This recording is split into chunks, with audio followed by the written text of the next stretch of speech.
Bonjour et bienvenue dans Il ne plie plus, il cause. Moi c'est Stéphane, je fais de l'origami et du vélo, mais rarement en même temps. Pour le vélo, je m'y suis remis il y a quelques mois, histoire de ne pas me laisser distancer par mon fiston. Pour l'origami, c'est bien plus vieux. Et en combinant les deux, me voici dans vos oreilles, avec ce podcast sur l'origami et sa première saison en lien avec le vélo. Le pitch est simple, même si bien tiré par les cheveux. À chaque épisode de cette saison, je vous présenterai une grenouille en origami. Parce qu'au Japon, les grenouilles symbolisent pour les voyageuses et les voyageurs la promesse du retour à la maison. Donc vous pourrez plier l'une ou l'autre de celles que je vous présenterai pour l'accrocher à votre vélo. Soit pour l'aspect porte-bonheur, soit parce que c'est classe, les deux n'étant évidemment pas incompatibles. Pour ce second épisode, nous restons au Japon. Je vous invite à rencontrer un maître de l'origami particulièrement prolifique. Parmi les centaines de modèles qu'il a créés, nous allons plier une grenouille massive autant que débonnaire, qui trouvera toute sa place sur votre fat bike. Avant de démarrer, vous pouvez admirer sa bonne bouille en allant la voir en photo sur mes comptes Flickr, Pixelfed ou Mastodon. Les liens sont dans les notes. Nous allons donc plier la grenouille audacieuse de Kunihiko Kasahara. Son appellation en anglais, c'est Ambitious Frog, et on en trouve le diagramme dans le livre Origami Omnibus. Kunihiko Kasahara est un plieur japonais né en 1941. Il a découvert l'origami enfant, comme beaucoup, à travers des modèles tout simples. Ce n'est qu'à l'adolescence qu'il découvre le travail d'Akira Yoshizawa, grâce à un livre emprunté à un ami. Alors, Akira Yoshizawa, c'est un plieur japonais considéré comme le père de l'origami moderne. Il a créé une multitude de modèles, souvent inspirés par la nature. Pliés avec beaucoup de délicatesse, ils sont pleins de vie et de volume. Il a aussi contribué à mettre en place les symboles encore utilisés aujourd'hui dans les diagrammes. De fil en aiguille, Kunihiko Kasahara a pu suivre des ateliers proposés par Yoshizawa avant de créer ses propres modèles. Une créativité mal vue par le sensei Yoshizawa, très protecteur de son art. Heureusement, ce début de rivalité mal placée n'a pas empêché Kasahara de progresser et de développer sa propre personnalité artistique. En 1965, à 24 ans, il publie son premier livre, le premier d'une très longue liste. C'est aussi à cette époque que son nom commence à circuler en Occident. Il intègre au Japon un groupe d'origamistes qui lui permet de ne plus se retrouver dans des relations maître-élève trop rigides, mais plutôt dans des cercles où le partage des connaissances est plus libre. D'ailleurs, s'il a profité du soutien de ses aînés, Kasahara a aussi su accompagner de jeunes plieurs prometteurs, comme Jun Maekawa, dont nous reparlerons certainement. Décennie après décennie, Kasahara a affirmé son style unique, irrigué par les mathématiques et la géométrie.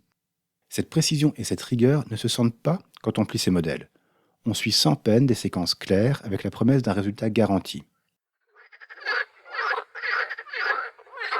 On trouve un condensé de son talent dans le livre dont est tiré le modèle du jour, Origami Omnibus.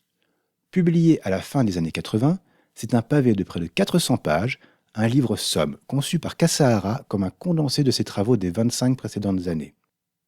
Réparti en 6 chapitres, chacun des 150 modèles est présenté par le plieur. Entre retour sur le processus de création, conseil de pliage ou énigmes mathématiques, on sent que l'auteur installe une connivence avec son lectorat. Je ne sais pas si c'est le livre idéal à emmener sur une île déserte, mais il ferait un sérieux candidat pour passer du bon temps à plier. Et la rigueur de son travail n'empêche pas les modèles d'être très accessibles. C'est le cas de la grenouille du jour, qu'on trouve vers la page 252. En 7 étapes, uniquement des plis vallés, on se retrouve avec une grenouille à la forme minimaliste, mais immédiatement identifiable. Un pli vallé, c'est un pli en creux, celui qu'on fait par exemple en pliant une feuille en deux.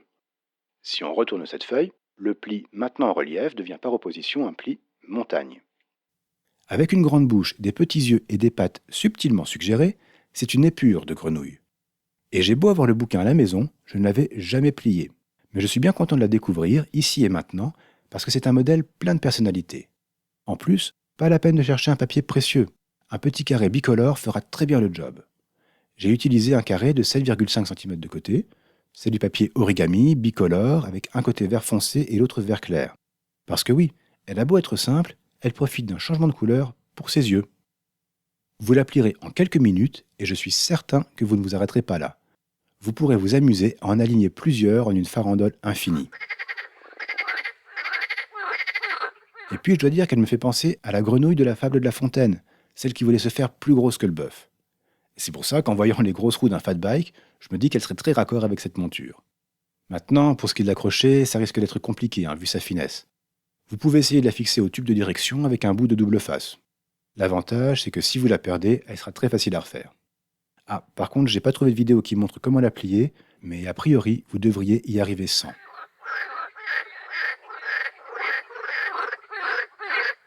C'est tout pour aujourd'hui.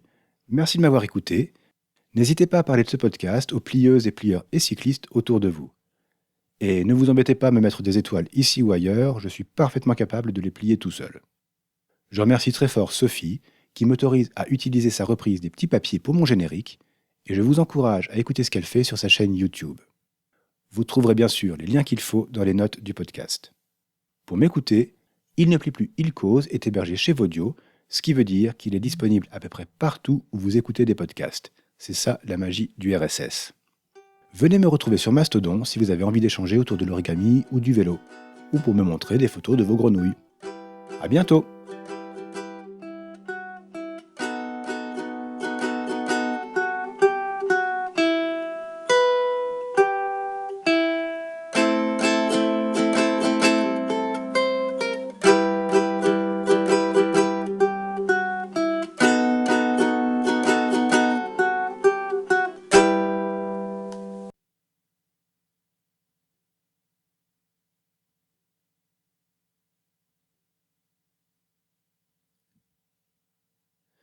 Si vous êtes encore là, profitez donc de ce rapide conseil d'écoute. Cette semaine, ce sera un podcast vélo, rayon libre, proposé par la radio Cause Commune et présenté par Jérôme Sorel. Toutes les semaines, il reçoit une ou un actrice de la disparate communauté du vélo. Pour l'adepte récent que je suis, c'est l'occasion de découvrir des pratiques ou des personnalités encore inconnues pour moi. Avec des épisodes de 30 minutes au rythme soutenu, vous trouverez forcément de quoi écouter en fonction de vos centres d'intérêt. Bonne écoute! Et n'oubliez pas, amis cyclistes, pliez une feuille, pliez une roue de vélo,